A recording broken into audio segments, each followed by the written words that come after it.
Okay, good afternoon everyone. To our Honorable Vice Mayor, Marlon Alejandrino, nangingi po ako sa kanya ng permiso upang magbigay lang po ng ilang maikling pananalita. Hindi po kagaya ng ating nakasanayan sa mga Bible verses. Alam po natin, di po ligid sa atin ang mga nangyayari sa ating pong bansa, ang nangyayari sa ibang bahagi ng mundo, na we are living in days of uncertainties and days of darkness. Pero lagi po tayo mayroong pag-asa sapagkat ang Diyos ay lagi nagbibigay ng pag-asa. Marami na po tayo mga masama, pangit, at hindi magandang balita na ating napapakinggan. Ngunit lagi po na may magandang balita sa salita po ng Diyos.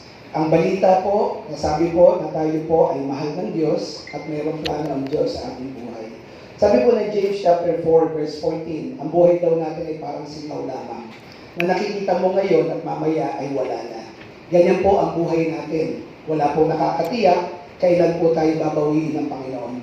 Ngunit ang katiyakan lang po ay ang pangako ng Diyos na kung tayo po ay manunumbalik, tatanggap at kikilala sa ating Panginoon, bibigyan niya po tayo ng walang hanggang buhay. At sa oras po na ito, kagaya po ng aking nahingi na pahintulot sa ating Vice Mayor, wala pong katiyakan kung ako po ay muling makakatayo dito, sapagkat alam natin, wala po nakakatiyak ng buhay. Pero sa ating po mga Valenzuelano, nais ko po sana na magkaroon ng bahagi ang mga pastor na lahat po tayo ay hindi lamang po naniniwala sa Diyos, kundi may personal na pagkakilala sa Panginoon. Let me ask every one of you, if you believe in the love of God, if you believe in God, if you believe in Jesus, can we have a prayer of acceptance and personal prayer to the Lord this afternoon?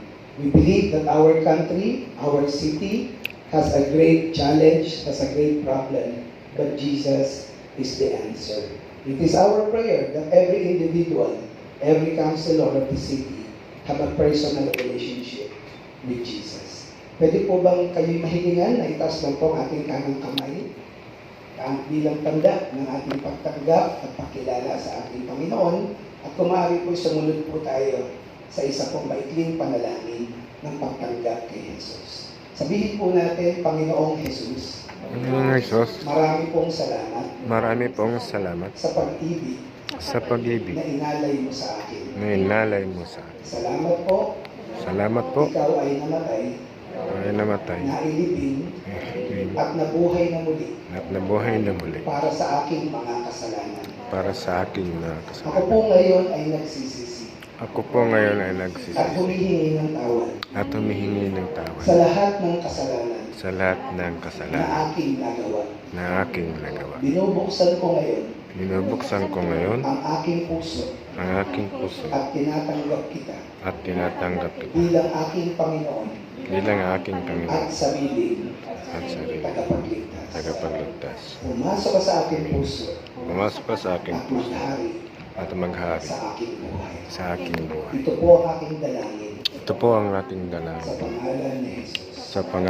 Pwede na po natin babang aking kamay, and let me pray for our city. Father God, we thank you for this wonderful opportunity that we can begin our session, recognizing that you are our God, the sovereign God who knows all things, who controls everything.